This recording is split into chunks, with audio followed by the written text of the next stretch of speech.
Hello there again, my fellow pilots. What's up? Open World Games here, and yes, Bioware just did a 45-minute live stream about all things Anthem, showcasing some new stuff. They showed off the Elysium caches, how you can actually obtain keys. They talked about legendary missions, Anthem boss changes, new updates to cosmetics are coming. That's going to be including armor updates and more, and then new weapon changes, Javelin changes, and so much more. But let's just start off with what they showed off first, and this is pretty important. They showed off right here how you can actually obtain these keys to unlock these Elysium chests. So you will be required to do a daily contract with the key next to the daily contract. You can see the key right there next to the daily legendary contract. Once you complete that contract, you will be rewarded with one Elysium key. Then you'll want to head into a stronghold and go ahead and complete that stronghold, kill the boss, and then you'll be offered these Elysium chests. Use the key, unlock the chest. And that's how it's going to work. And then you'll be rewarded with some sort of cosmetic vanity item. So that's going to include vinyls, that's going to include emotes, and so on and so forth. There's going to be over 100 of those items, those vanity items, and they will never duplicate. So that is how you're going to be earning the vanity rewards going forward. I think it works pretty well, and it's a pretty good update for sure. Now, I hope they do tie in some of this into free play a little bit more, because they mentioned that they didn't change much with free play, but it's still, I think, definitely a step in the right direction for sure. All right, so let's talk about boss changes and changes to strongholds and that sort of thing. So the good news is, with this new patch, patch 104, which is coming out next week, by the way, so expect this to land next week. They didn't give an exact date on this, but I'll let you guys know when it's going to be dropping. But you will be no longer spawning at the end of strongholds. Good news there. That was always such a pain. And then also, you will not be spawned into a stronghold if the stronghold is more than 2 minutes underway. So they're going to be preventing that as well.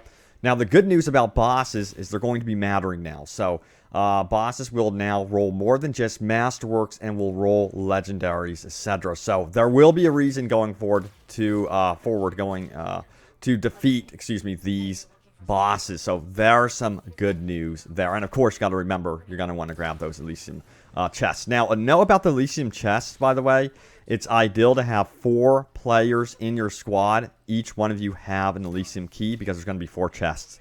Then at the end of your stronghold, and you will be able to get like 4 vanity items. Everything will be shared. So that's ideal to remember going forward. All right, so let's keep going here. They had some other noteworthy stuff here. Again, bosses will be rolling more than just masterworks and will roll legendary, etc. You can also access the forge from anywhere in the fort now. So good news there. That's a pretty big improvement and will speed up gameplay even more as you get around.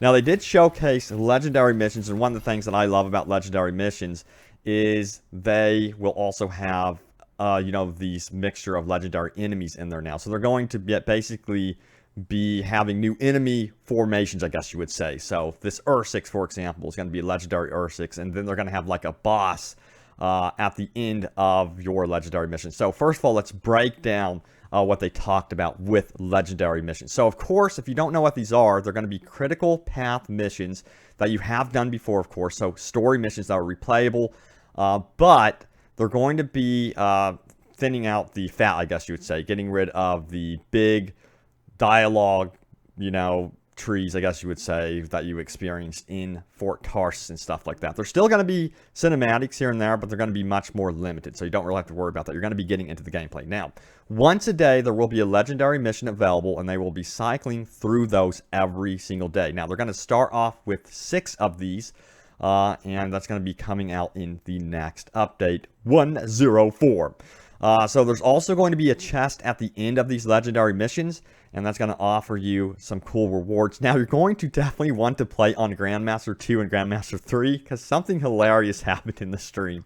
So they were on Grandmaster 1, they opened up the chest, and it was all purple. So I burst out laughing when that happened. So yeah, definitely go on Grandmaster 2 and 3. I would recommend for everything. If you're in the end game, and you're already leveled up to 30, you got to try Grandmaster 2 and 3. That's what we've been running as a squad.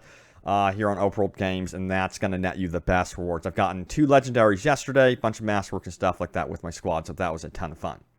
Now, also, they are putting in what is called 1 Apex creature per legendary missions that offer a nice loot table. So that's going to include a legendary Ursix, Titan, or Luminary, or Fury to really mix things up, and I thought that was really cool. So I'm hyped for these legendary missions for sure. Now, they have taken away a big chunk of, again, the conversations that you will be, that you experience in the story to make sure it is streamlined as well. All right, so let's keep on going. And then they also did mention this about legendary missions, that the encounters themselves are going to be more extreme and balanced for a full party. So it's going to be ideal to really go in there with full party. And you also have a chance of getting more embers as well from playing legendary missions. Now, they did mention some changes with Strongholds and Grandmaster Difficulty 1, that's going to be offering more loot apparently. But again, I personally wouldn't trust it. I would still play Grandmaster 2 and Grandmaster 3. That's going to be my opinion, because that's where a lot of the loot adjustments still pertain to. Also, what about the new cosmetics? So yeah, we need new armor in the shop for sure. So we're going to be seeing new armor cosmetics for the Interceptor and Colossus, and that's going to be coming with the next update next week. So good news there for any of you really rocking the Interceptor and Colossus. But I do think they still need a lot more armor options, to be blunt. Okay, so let's talk about new Javelin and weapon changes and fixes coming with this 1.04 update. So let's do this. All right, so all Javelin thrusters have been increased by 25%, and it'll take less time to recover. So they really want to keep you moving quickly in this game and in the action, it seems. Now, also, all Javelins will be seeing a buff as well.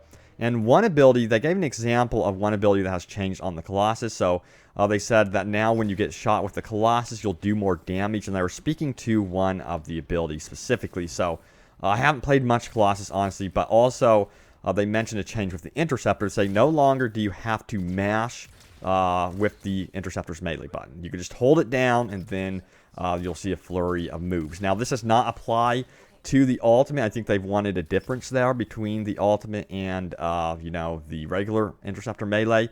But honestly, I'm just going to mash away. That's how I play. I just am so used to mashing, in a lot of these melee-based games anyway. So let's keep going. It says, best defense damage increase across the board 25% as well. And then more universal components are being added in the next update. They are going to be targeted towards weapon and gunplay. And this is really cool. I saw the chat get really excited about this one. They said that acid slugs are going to be an example. So this is going to be enhancing the shotgun damage. So hitting enemies 7 times in a row will cause acid damage to be unleashed. I thought that was a really cool change, and that's sort of thing, I think, and uniqueness we need for the weapon. So I'm really excited to try the shotguns. Now, don't worry, they're going to be applying new universal components like this for every weapon. I'm not too sure if they're going to be different from acid or not, if you're going to be seeing like fire components and stuff like that for your SMG and so on and so forth. But I think it's a cool change, and I'm pretty hyped for that one. I think it's going to make the weapons even more varied feeling. Now, they say that some of the masterworks will be buffed going forward.